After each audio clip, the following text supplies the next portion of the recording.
In hierdie video kyk ons na Kolossense 2, ons staan by vers 20 stil. Baie welkom by Deponent se dagstukkies. My naam is Henning. As julle dan saam met Christus die eerste beginsels van die wêreld afgesterf het, waarom is julle asof julle nog in die wêreld lewe? Kolossense 2 vers 20. Nou die hart van die 16de eeuse hervorming kan miskien saamgevat word in die 5 slagspreuke wat ons daarmee assosieer. Nou hierdie 5 slagspreuke is sola scriptura of die Bybel alleen, sola gratia, genade alleen, solos Christus, Christus alleen, sola fidei, geloof alleen en soli deo gloria of aan God alleen die eer.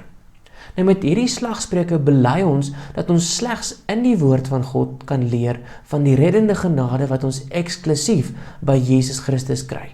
Nou geloof, dit is dan nou kennis van en vertroue op hierdie genade. Geloof is die enigste waarteken dat ek hierdie genade ontvang het en God alleen kan daarvoor geëer word.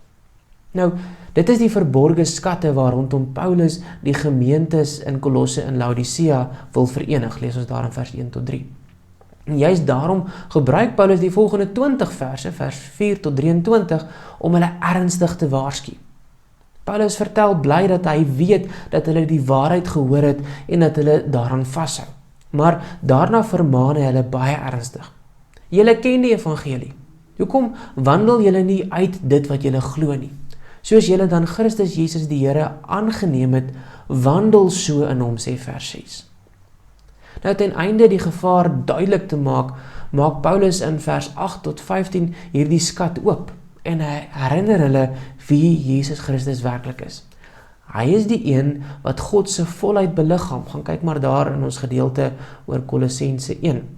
En hy is die een wat ons genade en vrede bring. Gaan kyk maar daar in ons gedeelte oor Filippense 1. Nou nadat hulle vir 8 verse na die skat gestaar het, konfronteer Paulus hulle dan direk.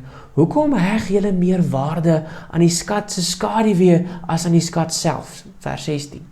Hoekom laat julle skat waardeer deur manne wat nie 'n benul het wat hierdie skat werd is nie? Vers 18 tot 19. Hoekom heg julle meer aan waarde aan hulle opinie as aan die skat self? Nou Paulus rig hierdie waarskuwing ook aan jou. Heg jy meer waarde aan die skat of aan ander mense se opinie van die skat? Of aan die dinge rondom hierdie skat? Kom ons vra die Here om ons te help om hierdie skat te koester.